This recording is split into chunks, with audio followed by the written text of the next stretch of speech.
Venga, Ernie, tú puedes romper tu marca. ¡Woo! ¡Eso! ¿Cuántos segundos menos ese? Vente, vámonos al foro, vente.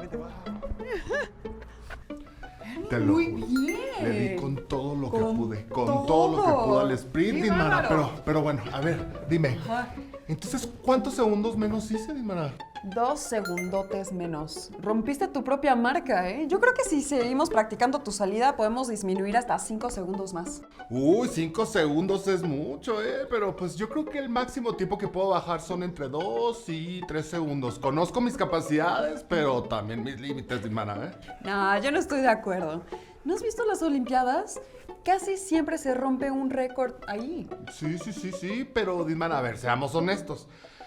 Yo entreno como 2 veces a la semana, quizá 3. Los deportistas de alto rendimiento entrenan incluso hasta en sus sueños, Dimara. Además, ahora que lo pienso, muchas veces un récord queda sin romperse durante mucho tiempo, como el caso de Usain Bolt, que consiguió en el 2009 el récord mundial vigente, con un tiempo de 9 segundos con 58 centésimas en los 100 metros planos y 19 segundos con 19 centésimas en los 200 metros planos. ¿Me estás diciendo que desde 2009 nadie ha logrado correr los 100 metros planos en menos de 9.58 segundos? Nadie, ni el propio Usain Bolt. Después de esa carrera no alcanzó los 9.58 segundos de nuevo. Pero en el 2012 estableció los 9 segundos con 63 centésimas para los 100 metros planos como récord olímpico. ¡Wow! Impresionante. Desde hace más de 12 años nadie ha logrado superarlo. A lo mejor ya nadie lo hace. Espérate, Mara, 12 años no es nada, Florence Griffith Joyner tiene el récord mundial de los 100 metros desde 1988, con un tiempo de 10 segundos con 49 centésimas. Y en los 200 metros con 21 segundos con 34 centésimas. ¿1988? Son más de 33 años. Cada año las atletas están cada vez más cerca de romper el récord de Florence. Por ejemplo, Elaine Thompson tiene una marca de 10.54 segundos en los 100 metros, 5 centésimas por debajo de Florence. ¡Wow! Estamos muy cerca de algo histórico. Ver cómo se rompe un récord que ha persistido tantas décadas. Voy a estar muy al pendiente de las carreras de Elaine, Ah, muy bien. Ver deportes es muy entretenido, especialmente cuando está en juego batir un récord. Recientemente, el atleta Retesemet Gidey logró un récord de 1 hora, 2 minutos y 52 segundos en el medio maratón. Superó por 70 segundos la marca anterior. ¡Wow! 70 segundos es mucho tiempo hablando de marcas mundiales, ¿eh? También voy a ver las carreras de Letesenbet entonces. Oh, sí. Muchas veces los tiempos se superan solo por centésimas de segundo, como pasó con el atleta Xian Liu. En el 2006 consiguió el récord mundial en los 110 metros con vallas con un tiempo de 12 segundos con 88 centésimas. 2 años después, Dairon Robles lo superó por tan solo 1 centésima de segundo, con un tiempo de 12 segundos y 87 centésimas. Actualmente el récord en esta disciplina lo tiene Aries Merritt, con una marca de 12.80 segundos. Impresionante, ¿eh? Tú sabes mucho de atletas. Oh, y tomo inspiración de los grandes, Dimara. Pues a ver, vamos a hacer un cálculo. A ver, Usain Bolt corrió 100 metros en 9.58 segundos. Ajá. Si no me fallan los cálculos, 100 metros entre 9.58 segundos es igual a 10.4384 metros por segundo. Si lo convierto a kilómetros por hora, son 37.57 kilómetros por hora. Aproximadamente, ¿no? Entonces, la velocidad máxima de una persona corriendo es de 37.57 kilómetros por hora. La velocidad promedio, Dimara. Solo estás considerando el inicio y el final de la carrera en ese cálculo. No estás considerando que en algún momento Usain aceleró y alcanzó una velocidad más alta. Es cierto. ¿Cómo lo hago para saber su velocidad más alta durante la carrera? Pues tendrías que revisar el registro segundo a segundo de la velocidad de Usain Bolt, es decir, su velocidad instantánea. Alguna vez leí que su pico de velocidad en esa carrera fue de 45 kilómetros por hora. ¡Wow! Impresionante. Velocidad promedio, velocidad instantánea. ¿Hay alguna otra velocidad? Pues la velocidad angular, por ejemplo, aunque no aplica en las carreras de 100 metros planos, pues porque no hay curvas. La velocidad promedio es el desplazamiento o cambio de posición dividido entre el tiempo de recorrido. En la fórmula podemos representar este cambio de posición como delta X, que es igual a la posición final menos la posición inicial, y el cambio de tiempo como delta T, que es tiempo final menos tiempo inicial. Si el tiempo inicial es 0, entonces la velocidad promedio es delta X sobre T. La velocidad que Dietmara calculó para Usain Bolt. Para ello está la velocidad instantánea, que es la velocidad en un momento específico de tiempo o en un intervalo de tiempo infinitesimalmente pequeño. Por otro lado, está la velocidad angular, magnitud presente en movimientos que siguen una trayectoria circular, como el giro de la llanta de una bicicleta. La velocidad angular se define como el desplazamiento angular, medido en radianes, entre la longitud del intervalo de tiempo en que se llevó a cabo el movimiento. En este caso también hay velocidad angular promedio y velocidad angular instantánea para intervalos de tiempo infinitesimalmente pequeños. Entonces, velocidad promedio solo considera el inicio y el final del movimiento, y la velocidad instantánea nos da la velocidad en intervalos de tiempo muy chiquitos durante toda la trayectoria. Exacto. Tan chiquitos que podríamos considerar que es un solo momento y no un intervalo. Y a eso le llamamos infinitesimal. ¿Recuerdas cuando platicamos de límites? Sí me acuerdo. La velocidad instantánea es el límite de la velocidad promedio cuando el intervalo de tiempo es muy pequeño, es decir, cuando la longitud del intervalo tiende a 0. Así es, mira. Pensemos en una función que nos muestre la posición de un objeto respecto al tiempo. La llamaremos x de t. Así, la velocidad queda definida como el cambio de posición x de t entre el intervalo de tiempo en el que ocurrió ese cambio. Recordemos que el cambio de posición es la posición final menos la posición inicial. La posición inicial la tomaremos como x de t y la final será x de t más intervalo infinitesimal delta t. Así, la velocidad instantánea b de t es igual al límite de x de t más delta t menos x de t todo entre delta t cuando delta t tiende a 0. Yo conozco esa expresión de algún lado. Ya sé, es la definición de derivada, ¿no? Diste en el clavo de a ver, pero ¿qué estaríamos derivando en este caso, Pues estamos derivando la posición como función del tiempo, ¿no? Es decir, la velocidad es la derivada de la función posición con respecto al tiempo. De hecho, Dietmara, esta derivada es la mamá de todas las derivadas. Newton creó las bases del cálculo que conocemos ahora mientras estudiaba el movimiento de los cuerpos, ya que necesitaba una herramienta que le permitiera determinar la velocidad de un cuerpo en un momento de tiempo determinado. Entre 1665 y 1666, Isaac Newton creó su llamado método de fluxiones para determinar el valor de variables que cambian a lo largo del tiempo. Pensando en el movimiento, él llamaba fluxiones a la derivada de la posición y de la velocidad. Newton introdujo el método de fluxiones al enfrentarse con dos problemas. El primero, encontrar la velocidad de un cuerpo en cualquier momento. Al pensar en el cambio de velocidad de tiempos específicos, Newton comienza a pensar en tasas de cambio de la velocidad, cómo crecen y decrecen estas cantidades en intervalos infinitamente pequeños. Fenómeno descrito por su fluxión o derivada. Esta idea es el cimiento del cálculo diferencial, que establece que la tasa a la que cambia una variable en un punto es igual a la pendiente de la recta tangente en ese punto. El cálculo es una de las herramientas más poderosas de las matemáticas y de la ciencia. Es la base para el estudio del movimiento y cambio en prácticamente todos los fenómenos que nos rodean. El movimiento de las nubes, el del mar, el de los satélites, los planetas, el crecimiento económico, el crecimiento de la población, la tasa de infección de una enfermedad, etc. El segundo problema que se planteó Newton consistía en conocer la forma de una variable si se conoce su tasa de cambio. Para esto, Newton consideró la función de tasa de cambio y encontró que el área bajo la curva que determina es justo lo que necesita para poder resolver su problema. El calcular áreas bajo curvas es la base de lo que hoy se llama integración de funciones. Newton se dio cuenta que para calcular la integral de una función, se puede usar la antiderivada de la función, es decir, una función que al derivarla, nos regresa la función original. La relación que Newton encontró entre la antiderivada y la integral se conoce como el teorema fundamental del cálculo, que a grandes rasgos lo que dice es que la derivada y la integral son operaciones inversas, que lo que una hace la otra lo puede deshacer.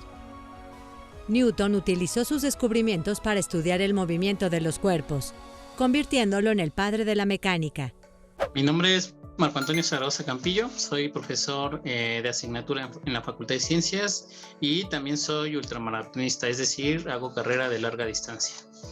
Las matemáticas nos ayudan muchísimo en los deportes, sobre todo a cuantificar, por ejemplo, la intensidad del ejercicio, lo cual lo podemos hacer a través de cuantificar consumo máximo de oxígeno, cuantificar la frecuencia cardíaca, y eso nos ayuda para saber a qué intensidad ir en los diferentes deportes. No es lo mismo la intensidad a la que vamos en el fútbol, en las competencias de atletismo, que en el tenis o en el básquetbol, ¿no? Y además las matemáticas nos ayudan a entender también cómo golpear, por ejemplo, el balón en el fútbol, con qué fuerza, etcétera. Entonces las matemáticas nos ayudan en muchísimas áreas en el deporte.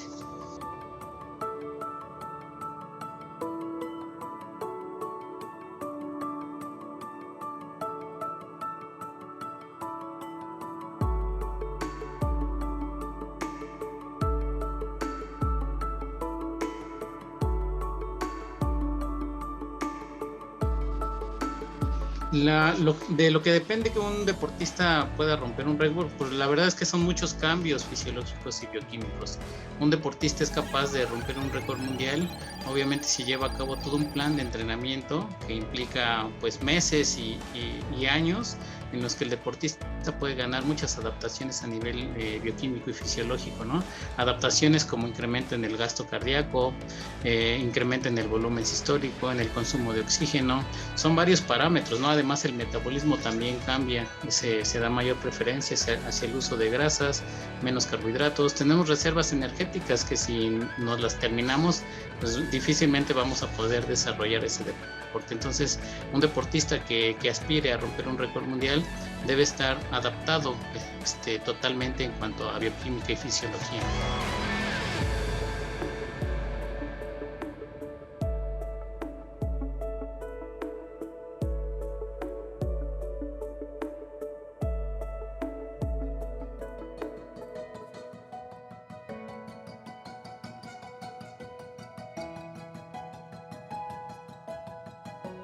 Sí, las matemáticas pueden ayudar a predecir la velocidad a la que puede ir un atleta, ¿no?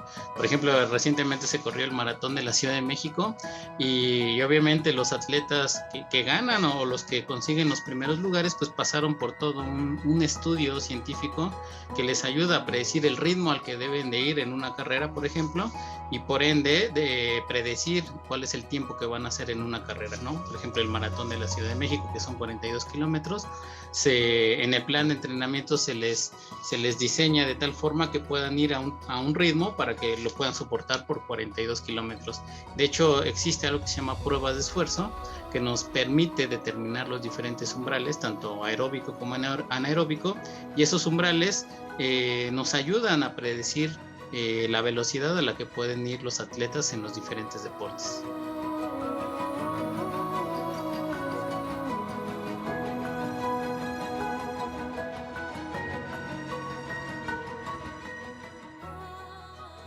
¿Escuchaste que Hipatia mencionó la derivada de la velocidad? ¿Será con respecto al tiempo?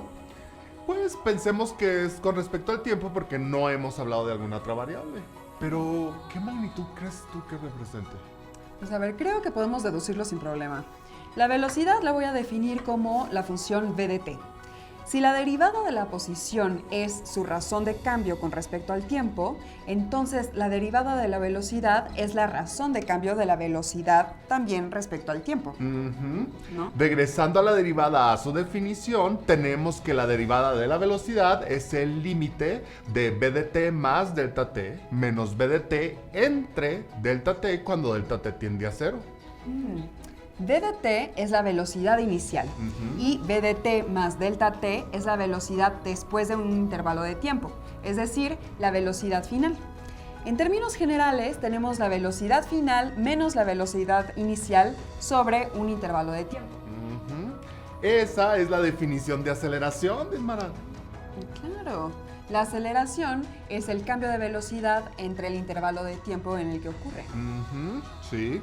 La derivada de la velocidad con respecto al tiempo es la aceleración. En otras palabras, la segunda derivada de la posición es la aceleración. Qué impresionante, ¿no? Los cambios de posición y de velocidad con respecto al tiempo pueden ser descritos con derivadas.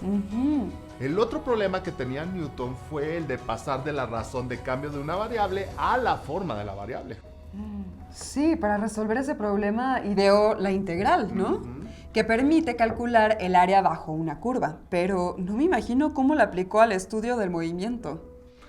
De acuerdo con Newton y el teorema fundamental del cálculo, la integral es la operación inversa a la derivada. Por lo tanto, si integramos una derivada, regresamos a la función original. Por ejemplo, si integramos la derivada de la velocidad, lo que obtenemos es la función velocidad. Y si integramos la derivada de la posición, obtenemos la función posición. Dejamos caer una piedra desde un precipicio. ¿Cuál es su velocidad instantánea en el segundo 5? Representemos el valor de la aceleración con una letra A, cuyas unidades son metros sobre segundo al cuadrado, y corresponde a la aceleración provocada por la fuerza de gravedad.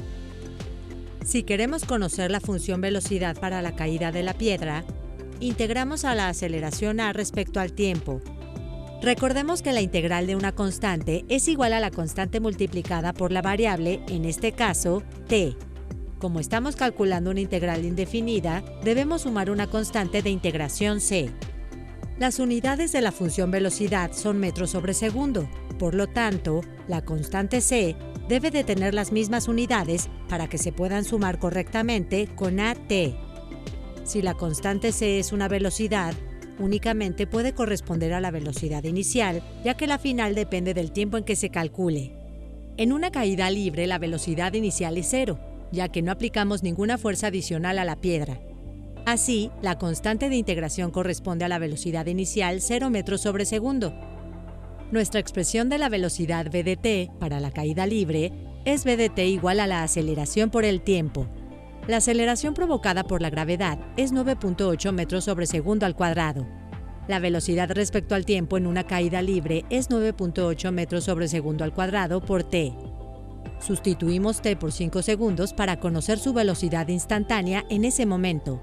Tenemos que es igual a 49 metros sobre segundo. Isaac Newton es considerado el padre de la física clásica. A Isaac Newton le debemos muchísimo de lo que sabemos acerca de la física. Le debemos la ley de la gravitación universal, le debemos las leyes en las que se basa la mecánica clásica, ¿no? Las famosas 3 leyes de Newton. Y sin ese conocimiento, pues difícilmente se puede sostener el conocimiento a posteriori, ¿no? Como la relatividad, por ejemplo. Entonces, Isaac Newton le debemos pues prácticamente la mitad de la física que conocemos actualmente.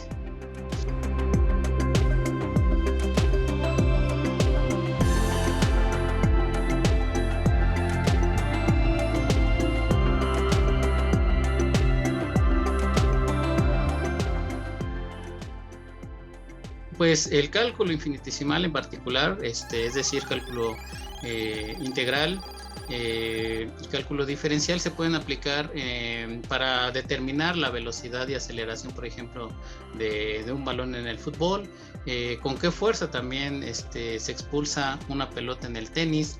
Entonces, básicamente, el cálculo diferencial e integral nos ayudan para determinar las velocidades y aceleraciones en los deportes en donde participa un balón o una pelota.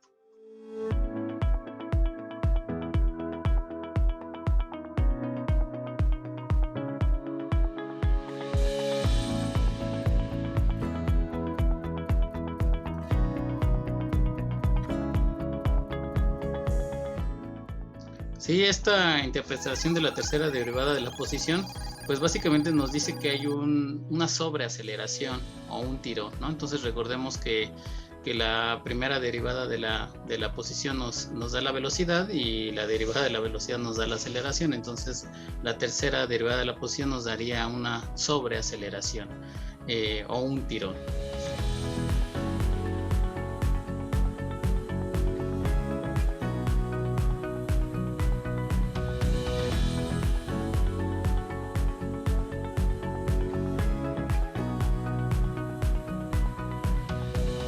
Como lo que yo hago es ultramaratón, carrera de larga distancia, pues básicamente yo no aplico el cálculo integral en lo que yo hago, ¿no? Pero obviamente que si nos enfocáramos en investigación científica, claro que podemos aplicar no solo el cálculo integral, sino también el cálculo diferencial para entender cómo esos cambios que se producen en la velocidad y en la aceleración y cómo afectan en el rendimiento, ¿no? Porque lo que se busca en la carrera de larga distancia, más allá del medio maratón, de los 21 kilómetros, pues es mantener un ritmo de carrera, ¿no? Entonces, de hecho, no se busca que se hagan aceleraciones ni cambios en la velocidad, sino mantener un ritmo, ¿no? Entonces, nos serviría para entender cómo afectaría el rendimiento del atleta si hace estos cambios en la velocidad.